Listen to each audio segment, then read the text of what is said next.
All right. Hopefully this is one of the final updates on this car. One of the big final updates. The squeakiness that was happening, I can post it here if you just listen right now.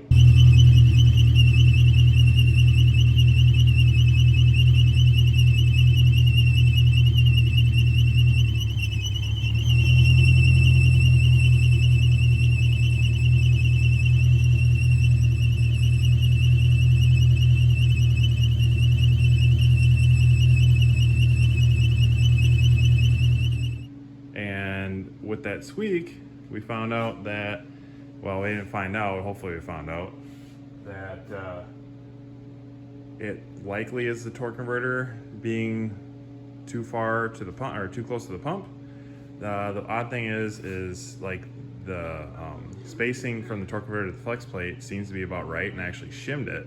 So I took the shims out, or the basically just washers, and it went right to the torque converter to the flex plate, and we'll give that a try. This car has the pilot bearing, or not the pilot bearing, it's like the center hub bearing that goes from the flex plate to the torque converter. It uses the dished flex plate still, instead of like the flat one for the 4L80. I've used them in the past, and I haven't used spacers, and I haven't had issues. It's the first time I actually spaced one, just for the heck of it.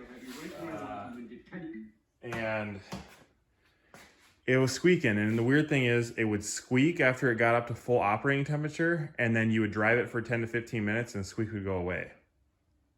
It was really odd. It had to be in that perfect range of, hey, it's fully up to operating temperature, and it would squeak mostly on decel, and then when it got hotter, or as you drove it longer, when you gave it a little bit of load, it would do it, and then decel would really do it, and then eventually after about 10, 15 minutes, it would quit. So I pulled the spacers out. We'll see how that works. Hopefully it does. I'm gonna try it out tomorrow. I'm actually gonna give this thing a very long drive, or when I say long drive, I mean like longer than normal. Where I work is 20 minutes away.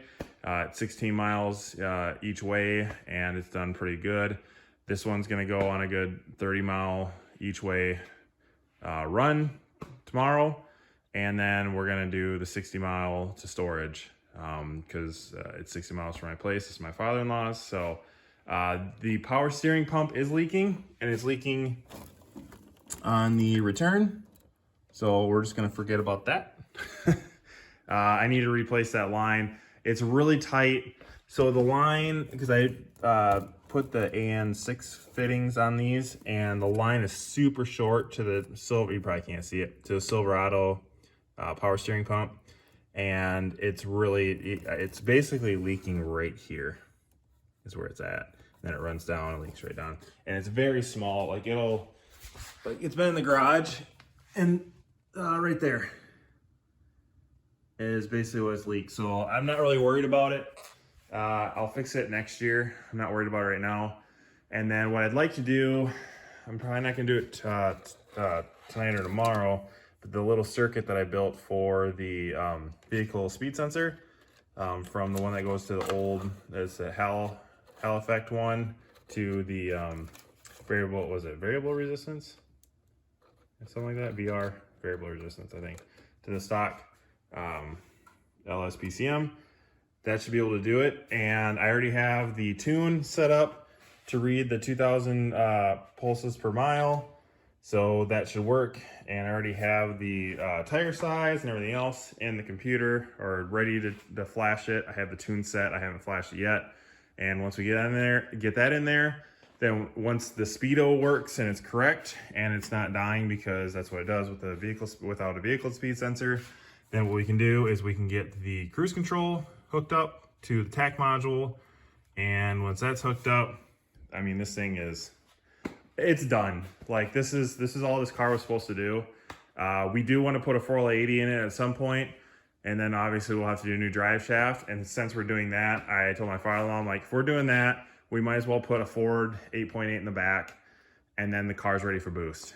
So once we do that, we can do suspension work, get the front done, get the rear done, get bigger, beefier tires on this thing. I would probably put like drag radials in the back and do something even skinnier up front. And then it's a 650, 700 horsepower car. That would be my vision for this thing. But I think it's for him, it's just a cruiser too. But if you're gonna put a 480 in it and you're already in there, you might as well put a 488 and then have it ready for a boost. So that's the update. I'm gonna drive it tomorrow, and if it all ends or everything works, I consider it done. And then we go back to that thing and get that situated, because it's puking ATF all over the ground after it's been sitting for almost 3 months, and I can't figure it out. Well, actually, it's puking from the front of the oil pan, so I'm guessing the oil pan's gonna have to be replaced. It's got a new gasket on it, but the oil pan, I think it was picked up with a forklift, and it's pretty bent up, so I fixed it as much as I could, but I was gonna say, screw it, I'm just get a new one. So we'll see how this goes. That's the update for this, and hopefully it's the last one or the second to last one for this for a long time. So thank you. Later. Bye. Bye. Bye. Bye.